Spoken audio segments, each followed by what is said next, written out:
Hello. Oh, I'm excited today. Hello, it is Musings with Mookie. Okay? It's not my real name, it's my author's name, my writer's name, my stage name, my handling, my personal personality name, you know, the type of thing. I'm my own manager right now until I get a manager. I probably need a manager right now, but I need you to kind of work for free or, work, I don't know, just I gotta build up the money thing. But today we're going to talk about relationships. And by the time I post this, the main relationship, there'll be a new relationship that's in the news now that people are fighting over. Um uh, and I don't mean to talk about relationships, but it's on my mind. So if it's on my mind, I'm gonna chat about it if I have the time. Right now, I'm writing an analysis essay on this play called Trifles by Susan Glaspell.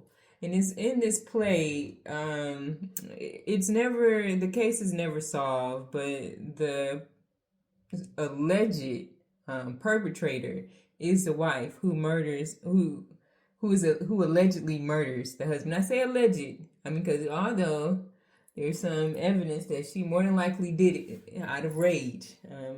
Like I said, it's a one-act play. It hasn't been solved, but it opens up a lot of questions.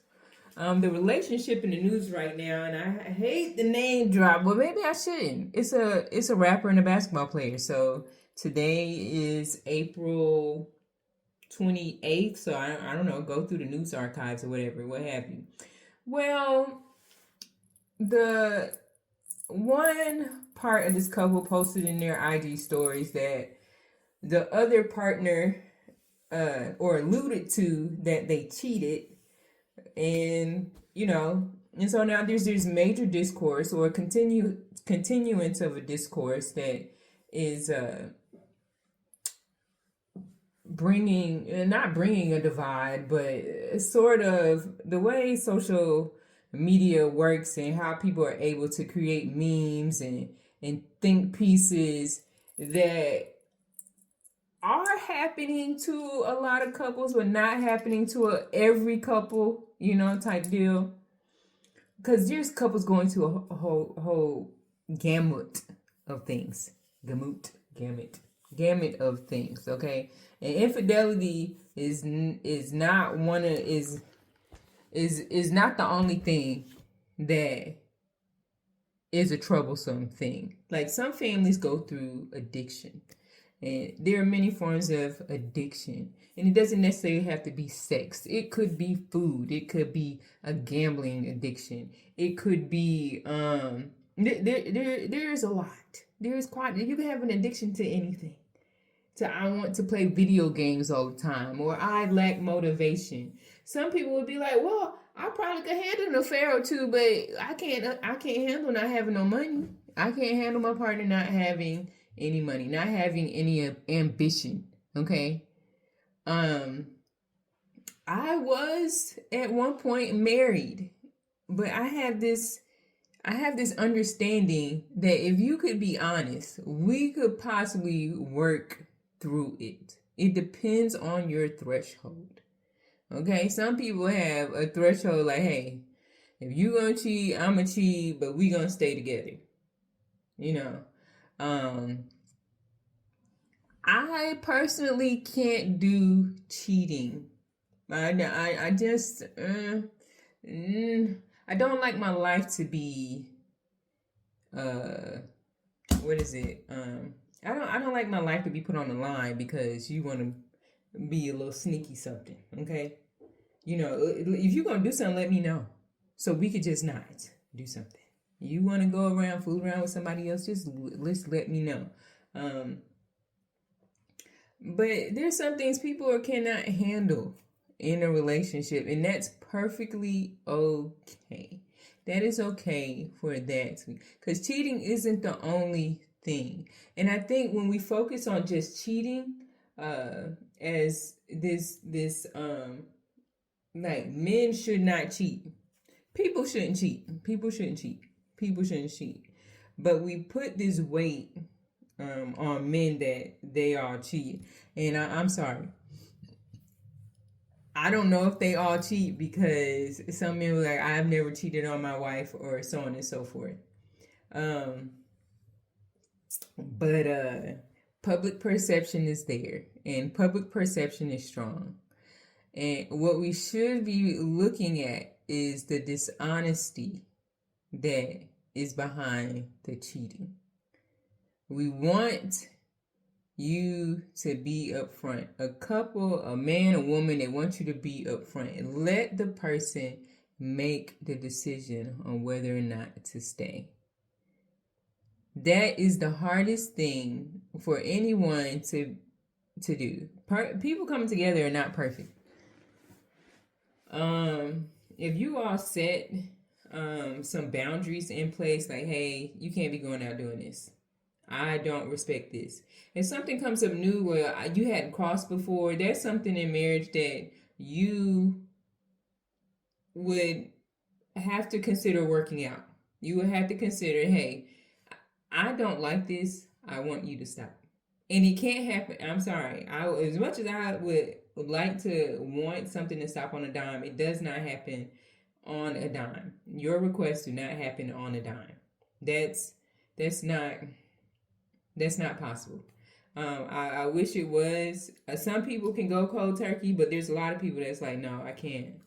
I have to see this one all the way out. There has to be a talk. One talk I had concerning an ex. Oh, it was the only ex husband. It was a very hard talk at the end. It was a very hard talk, and I had to ask very pointed questions. I had to very concise questions to address how do we move forward. We had already been to counseling. I want to say we have been to counseling twice, or we've been to like 2 or 3 counselors. I read the stuff, I watched the videos, I went through the church things, and I did the whole thing. So 3 years after the fact, some big argument happens, and it turns, which it didn't have anything to do with our relationship. As far as I was concerned, while our relationship was, it was getting better. I thought we was coming to a spot where we can agree on some things or bring some things up, so on and so forth. I felt like I was being supported more. I felt like I was supporting him more and how his growth is going to be.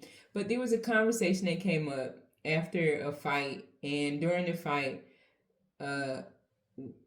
where our relationship was, or some he said about I thought about being with someone else. And I said, oh. I was like, okay.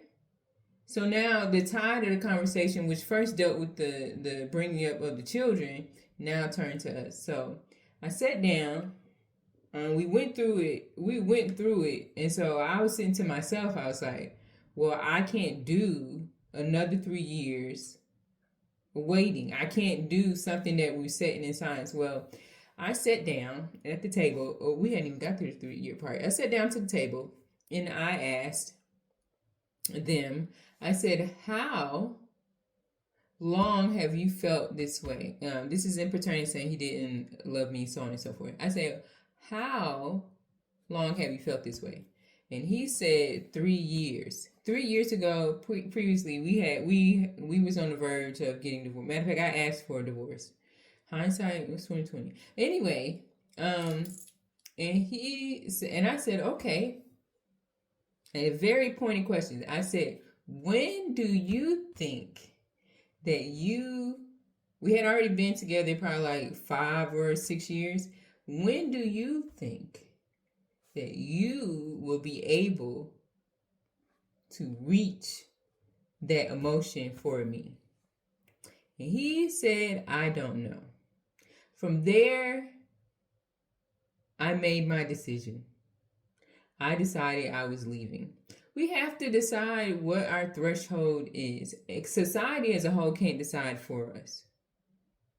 What we can't accept en masse, what women are not wanting to accept en masse is that men will cheat. We do not want to accept that ideology because because in in my in my thought process is that men and women are equal in terms of personhood. We each have desires. We each have wants, needs, and motives. And what I hear women are saying, and what I would agree to, and I would hope men would agree to also, is that we shouldn't accept en masse that men will be dishonest. Not that they cheat, but they will be dishonest. Because cheating doesn't just involve a physical act. We can't accept that you will be, that either sex will be attracted. Either person in a relationship will find someone else attractive. Attractive is not based on, oh, I want this person. Attractive is based on what I see. Oh, they look nice or whatever. We need that. Okay, that's decision making. It's how we act on the attraction. Do we move it to desire? How do we act on the desire? Do we take a step back and ask ourselves what we're doing? We don't want to accept en masse that men are cheaters and that we as women have to accept that behavior. Because with that comes a retaliatory message that men would have to accept behavior that they believe women do en masse. And men, mind you, believe that women also cheat. But based on data, it is not true. Both are not cheating en masse. We would have a whole lot of genetic abnormalities going on if that was the case. There would be a whole lot of more Rolling Stones in households, or maybe there's a lot of people that's really good at it. But yeah, I don't know why I want to talk about this relationship topic, and maybe I just want to get it off my head. But we can't accept things en masse. We can't be teaching our kids that, our boys and our girls, that cheating is acceptable behavior, being dishonest is acceptable behavior.